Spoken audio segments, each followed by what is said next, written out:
Here we go. Welcome. What I want to do is show you how to graph y equals -2 secant of 4x. So remember when graphing the secant function, we were going to want to graph the cosine function first because cosine and secants are reciprocal functions. So what I'm going to do is, for this problem, the way that I'm going to kind of show this one is I just want you guys to kind of think of this as your secant function, because in reality, it really can be graphed or written like this. So to graph this, what we're going to do is we're going to graph the cosine function first. So when we find the cosine function, the main important thing we want to do is find all the important elements of the cosine function. The first thing we're going to want to do is determine the amplitude, which is the absolute value of a, which in this case is 2. Then we're going to want to find the period of the cosine function, which in this case, remember, is 2 pi divided by b, which in this case we have 4. So therefore, we're going to have 2 pi divided by 4, which equals pi halves.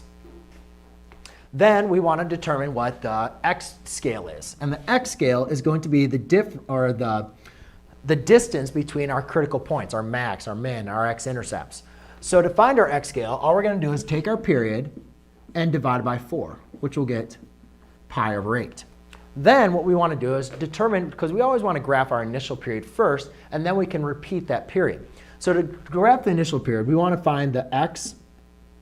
So we want to find the start, and we want to find the finish of our initial period. So the start of our period is going to be 4x equal to 0, and then it's going to be 4x equal to 2 pi. Therefore, the start is going to be at x equals 0, and at x equals 4 divided by 2 divided by 4, which is pi halves. There we go. Good.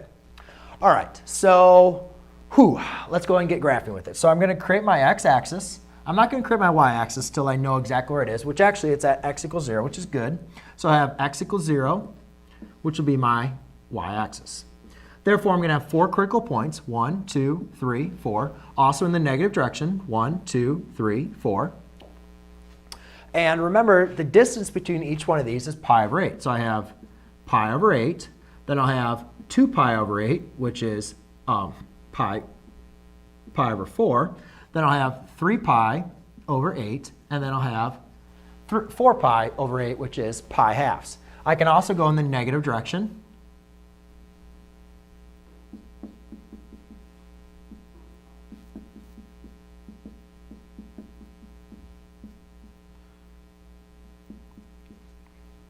Okay, I can also go ahead and head into the negative direction. Now, we notice that my amplitude is at 2, so therefore my graph is going to go up 2 and it's going to go down 2 since I have no vertical translation. However, before I start graphing my cosine graph, what I notice is I have a negative in front of my function, or being multiplied by my function. What that's going to tell me is now my function is going to be reflected over the x-axis. So usually then starting at 2, 0, since the amplitude's 2, rather than starting at 2, 0 for the initial period, I'm now going to have to start at -2, 0 for my initial period. So again, I'm just going to graph the cosine graph so we can learn how to graph our secant. So I'm just going to kind of do a dotted line as it goes up. Next period, that's next critical point, next critical point, next critical point. And I can just continue this going down in this direction. All right, so that's what -2 cosine of 4x would look like graph. However, that's not what we're trying to find. What we're trying to find is the secant. However, what I notice is that x-intercept, that's when my function is equal to 0. So therefore, if I had 1 divided by 0, that means my secant function is going to be undefined. So therefore, that means we can't have an undefined function. So I'm going to have asymptotes at each one of my intercepts. Now, asymptotes, remember, are going to be your lines that your function is going to approach. And if you kind of look at the table of your function, what you'd notice is the secant graph and the cosecant graph both share points at your max and your mins.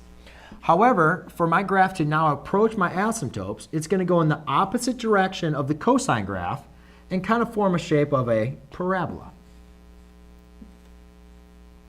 So you can see the secant graph is just going to be a set of little parabolas inside between some asymptotes.